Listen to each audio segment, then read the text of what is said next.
सब देखने और सुनने वालों को मोहब्बत भरा सलाम। अब्दुल कयूम साहब हमारे साथ हैं। सर, एक जलसा करना था इस्लामाबाद में, पुलिस पहुंच गई, पुलिस ने जलसा नहीं करने दिया। जो बड़े बड़े लोग थे पीटीआई के, उन्होंने एक ही कॉल पे कहा जी ज़रूरत ही नहीं जलसे की। आप समझते हैं कि इस तरह कभी पाकिस्तान की हालत चेंज हो सकेगी? बड़ा मुश्किल है मुबारक साहब। ये हम इसको मेरे ख्याल में हमने इतने सालों से यही चीज डिस्कस की है कि पाकिस्तान के अंदर आइन जो है वो इनफेक्टिव है। पाकिस्तान को आइन को कोई मान नहीं रहा। पाकिस्तान के आइन को लोगों ने पांव थले रौंदा है और अदारों ने इस मुल्क की इस मुल्क जो 25 करोड़ लोगों का है उन्होंने अपने मुल्क समझ के इसको लूटा है।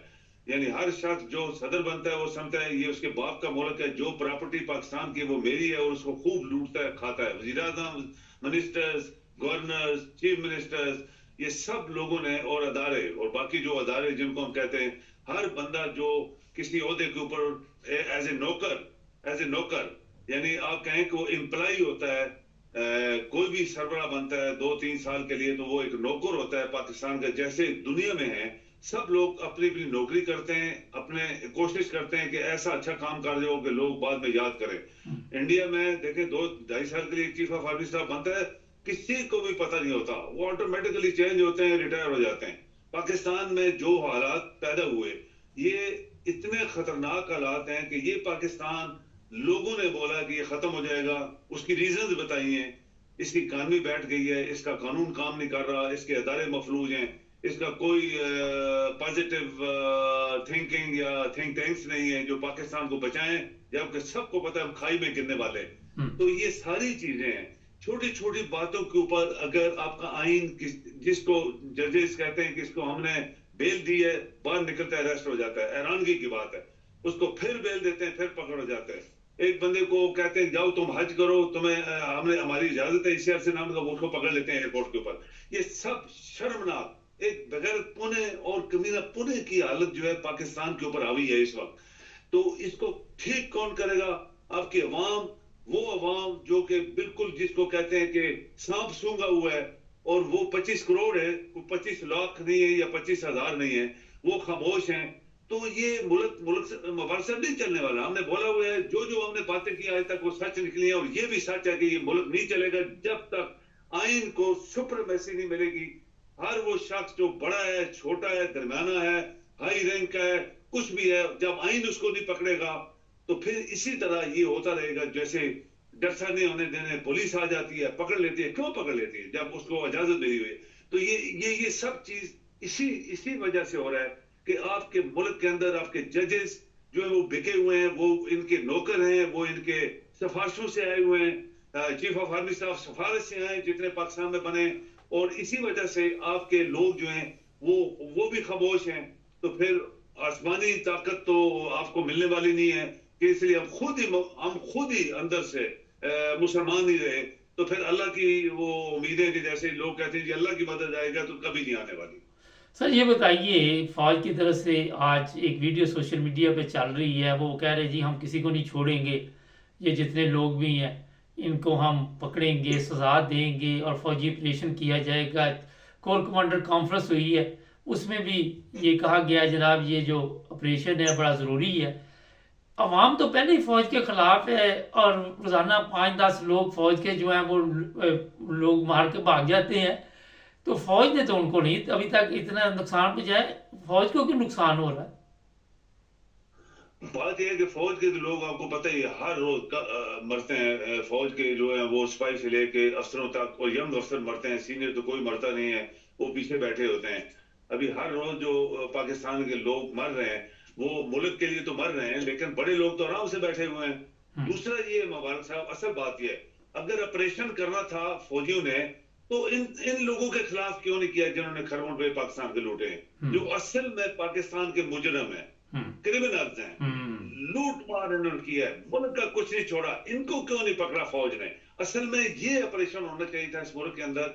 अगर कोई जानदार जनरल आ जाता, अगर कोई पाकिस्तान का वफादार जनरल आ जाता और ये समझता कि इस मुल्क को लूटने वाले ये जरदारी खानदान, ये लौरिये, और ये एमक्यू वाले और बाकी जो इधर उधर बैठे हैं, ये सबसे बड़े डाकू हैं, सबसे बड़े चोर हैं और पाकिस्तान के दुश्मन हैं और ये टेररिस्ट हैं, ये इकोनॉमिक टेररिस्ट हैं। इनको किसी ने तो पकड़ा नहीं है। आम बंदों को ठीक है, तुमने जलसे में हिस्सा लिया, इसको पकड़ अंदर कर दो। तुम हज पे नहीं जा सकता चूंकि तुमने ऐसी बात की है, तुम ये नहीं कर सकता चूंकि ये तुम चूंकि जर्नलिस्ट है। ये तो सब कुछ हो रहा है ना, लेकिन असल जो लोग हैं चोर, वो चोरों के साथ मिले हुए हैं। आपको याद है एक मकूला है, वो कहते सारे चोर लुटेरे डाकू जिराखोर वहां इकट्ठे हुए, तो मीटिंग कर रहे थे, तो ऊपर से एक कातल आ गया। उसने बोला मियां बात सुनो, बात एक ही है, तुम सब लोग उनको इस तरह मारते हो तो मैं कत्ल करता हूँ, बात एक ही है, मैं भी तुम्हारी पार्टी में शामिल होता हूँ। तो उन्होंने कहा तू भी आ जा। ये आज सारे चोर डाकू लुटेरे बददियानत हरामखोर मुल्क के दुश्मन और इस्लाम के दुश्मन सब इकट्ठे हो गए। तो फिर कभी आप यकीन न कर सकेंगे कि ये पाकिस्तान जिसको 75 साल हो गए नहीं चला, अब बांग्लादेश दुनिया की ऊंची लिस्ट पे जाता जा रहा है, चाइना और रशिया दुनिया की ऊपर जा रहे हैं और हम जो है दुनिया के नीचे जा रहे हैं, जमीन से नीचे हैं। तो ये सिर्फ हमारे उन अदारों की वजह से है और आपके आइन का ना होना, उसको ना मानना, और वो जजेस जो हैं उनका बिक जाना और जानदारी से वो तनख्वाह जो पाकिस्तान को दे रहा है उसके ऊपर काम न करना, ये उसका रिजल्ट है मुबारक साहब। सर ये बड़ी अहम बात की कि जिनके खिलाफ ऑपरेशन होना चाहिए था उन्हें आपने इक़्तिदार दे दिया, उन्हें आपने पार्लियामेंट हाउस दे दिया, पाकिस्तान दे दिया। लेकिन ये भी कहा जा रहा है कि ये सारा कुछ यही लोग करवा रहे हैं, यही फौजियों को मरवाते हैं और फिर माहौल बनाते हैं कि किसी तरह ऑपरेशन किया जाए। क्योंकि हमारे मुल्क में तो आपको पता ही है कि हेलीकॉप्टर दो में भी गिर जाता है, मौसम ठीक भी हो तो कोई पता नहीं, तो अगर पूछे तो उस पर केस हो जाता है। तो आप समझते हैं कि ये खुद ही सब कुछ करवा रहे हैं। आप ये देखें कि ये जो अभी गवर्नमेंट है, ये पूरी दुनिया जानती है, पाकिस्तानी जानते हैं, हम भी जानते हैं, आप भी जानते हैं कि ये लोग, इनको एक टास्क दिया गया है इमरान खान की जीती हुई सीटों में से इनको दे के तुम पाकिस्तान चलाओ। भाई ये कैसे चला सकता है? ये तो बदयानत लोग हैं, नालायक भी हैं, बदयानत भी हैं, आरामखोर भी हैं, मुल्क के क्रिमिनल्स भी हैं, दुश्मन भी हैं, और अलग इन्होंने पाकिस्तान के साथ जुल्म किया हुआ है, पैसा खाया। तो इनको बोले तुम पाकिस्तान चला दिए, कैसे चलाएंगे? नहीं चला पाएंगे। लेकिन इनको टास्क दिया गया है, ये टास्क है कि जीती हुई सीटों को हरा देना और इनको सीटें दे देना, और ये खुद मुजरम है, ये इखलाकी मुजरम है, ये कानूनी मुजरम है, ये दीनी मुजरम है, हर लिहाज से मुजरम है। अगर ये मुसलमान होते तो ये खुद ही एक्सेप्ट ना करते। मुसलमान कभी ये चीजें एक्सेप्ट नहीं करते कि आराम की दी चीज तुम्हें दो और तू ये काम कर दो, बोलेगा नो मैं नहीं करूंगा। तो इन्होंने नहीं बोला ना, ये चल रहे हैं 18 महीने पहले, अभी भी 1 साल होने वाला है। तो ये सारी चीजें किसने करवाई है? सारी दुनिया जानती है। लोग सारे कहते हैं ये चीफ ऑफ आर्मी स्टाफ और कुछ लोग और लोग जो मिलकर ये काम करवाना चाहते हैं। तो आपकी पूरी आर्मी के चीफ ऑफ आर्मी स्टाफ जो है वो सिफारशी थे, और उनकी सिफारिश चीफ ऑफ आर्मी स्टाफ बनने से कई लोग, काबिल तरीन लोग, एक दर्जन जनरल जो है घर गए, जबरदस्ती उनको घर भेजा गया, क्योंकि लायक लोग थे, वो मुल्क के वफादार थे। और वो तमाम लोग जो घुटने पकड़ने वाले, पांव चाटने वाले और पॉलिश करने वालों को चीफ ऑफ आर्मी स्टाफ बनाया गया, और इसकी वजह से फिर वो हुकूमत के हावी हुए। और आज जो हुकूमत है ये मुजरम है, ये कौम के मुजरम है, ये इस आइन के मुजरम है, और इखलाकी और इस्लामी मुजरम है, दीनी मुजरम है, अगर आपकी कौम जाग पड़े। चले, बहुत शुक्रिया सर आपका। जी मेहरबानी। नाज़रीन, कौमी मुजरम, अखलाकी मुजरम, बड़ी ज़बरदस्त बातें की हैं।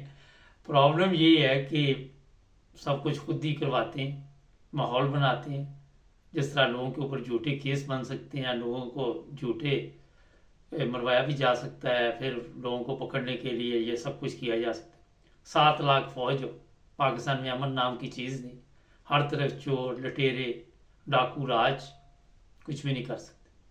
जो मर्जी करो दुआएं, पढ़ जो सजदे में, देखेंगे कहाँ से आपको मदद आती, क्योंकि अपनी हालत भी ठीक नहीं ना, खैर से खुद भी तो काम सारे 2 नंबर। जुड़े रहना न्यूज़ टीवी के साथ, चैनल को सब्सक्राइब करना मत भूलें। मिलेंगे नए प्रोग्राम।